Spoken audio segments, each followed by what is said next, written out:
بسم اللہ الرحمن الرحیم۔ السلام علیکم۔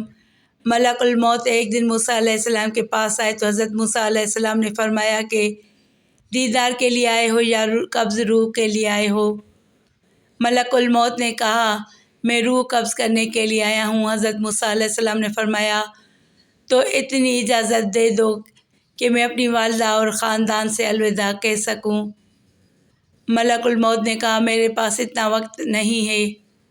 حضرت موسیٰ علیہ السلام نے کہا تو اتنی اجازت دو کہ میں پروردگار کا سجدہ کر سکوں۔ ملک الموت نے کہا اجازت ہے۔ حضرت موسیٰ علیہ السلام نے سجدہ کیا اور خدا کے حضور عرض کی خدایا ملک الموت کو حکم دے دو تاکہ وہ مجھے اتنی مہلت دے کہ میں اپنی والدہ اور خاندان سے الوداع کر سکوں۔ اللہ تعالیٰ نے حضرت اسرائیل علیہ السلام کو حکم دیا کہ موسیٰ کو اتنی مہلت دے دو کہ وہ اپنی والدہ اور خاندان کو الوداع کہہ سکیں۔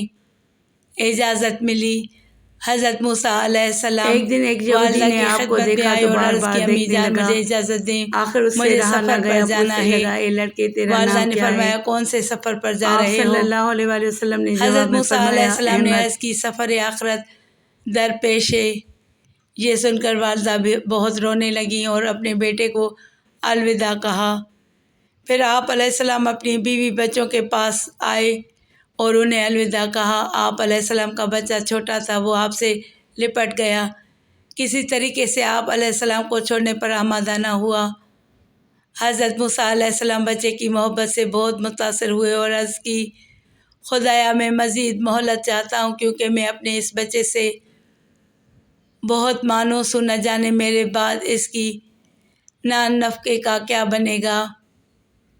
اللہ تعالیٰ نے وحی فرمائی موسیٰ دریا پر جاؤ اور اپنا عصا پانی پر مارو، دریا شگافہ ہوگا اور دریا کے درمیان سفید رنگ کا پتھر نمودار ہوگا۔ پتھر پر عصا مارنا اور میری قدرت کا کرشمہ ملاحظہ کرنا۔ حضرت موسیٰ علیہ السلام دریا پر گئے اور عصا مارا تو وہ 2 حصوں میں تقسیم ہو گیا۔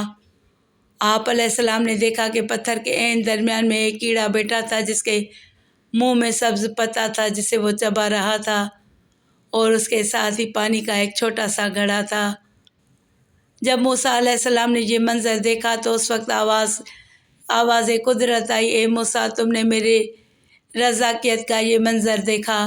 جب دریا کے درمیان اور سخت پتھر کے اندر میں نے ایک کیڑے کو پیدا کیا ہے تو میں نے اسے بھی رزق روزی سے محروم نہیں رکھا۔ جب میں نے اسے پتھر کے اندر بھی رزق فراہم کیا ہے تو کیا میں تمہارے بچے کو فراموش کر دوں گا؟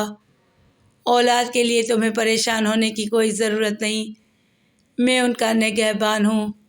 حضرت موسیٰ علیہ السلام نے ملک الموت سے فرمایا تم اپنے رب کی فرمان کی تعمیل کرو۔ ملک الموت نے فوراً ان کی روح قبض کر لی۔